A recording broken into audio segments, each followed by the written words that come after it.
हाय दोस्तों, आज मैं आपको एक कहानी बताने जा रही हूँ। एक गांव था, वहाँ रीना और टीना दो सहेलियाँ रहती थीं। उनमें गहरी दोस्ती थी। वह दोनों ही आपस में अच्छे से रहती थी, परंतु टीना दूसरों की मदद नहीं करती थी और रीना हमेशा ही दूसरों की मदद करती थी। रीना उससे बहुत समझाती थी कि वह भी गरीबों की मदद करे, परंतु टीना कहती थी कि इससे कुछ भी प्राप्त नहीं होगा। फिर रीना ने कहा, गरीबों की मदद करने से कुछ मिले या ना मिले, फिर भी हमें दूसरों की मदद करनी चाहिए, जिससे उन गरीबों की मदद हो जाती है और उनका आशीर्वाद प्राप्त हो जाता है। फिर भी टीना नहीं मानी। कुछ साल बीत गए। अब रीना और टीना बहुत बड़ी हो गई।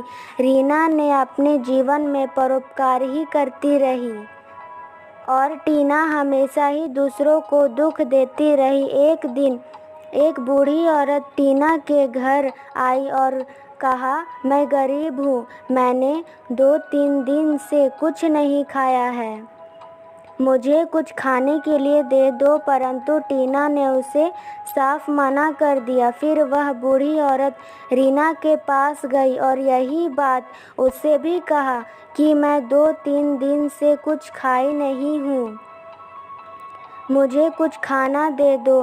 रीना ने तुरंत उसे कुछ खाने के लिए दिया तथा उनकी सेवा भी की।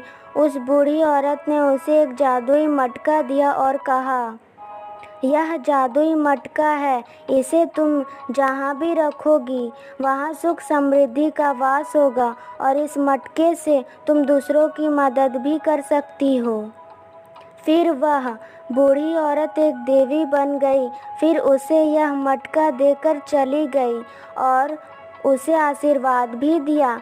तब से रीना सबकी मदद करने लगी और वह धनी व्यक्ति बन गई और वहीं दूसरी तरफ टीना बहुत ही गरीब बन गई। जब यह बात रीना को पता चली तो उसने टीना को अपने साथ रख लिया।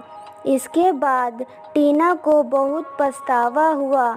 उसके बाद दोनों सहेलियां दूसरों की मदद करने लगी। इस कहानी से हमें यह सीख मिलती है कि हमें हमेशा दूसरों की सहायता निस्वार्थ भाव से करनी चाहिए और जो अपना कर्म खुद कर सकते हैं उन्हें बढ़ावा देना चाहिए।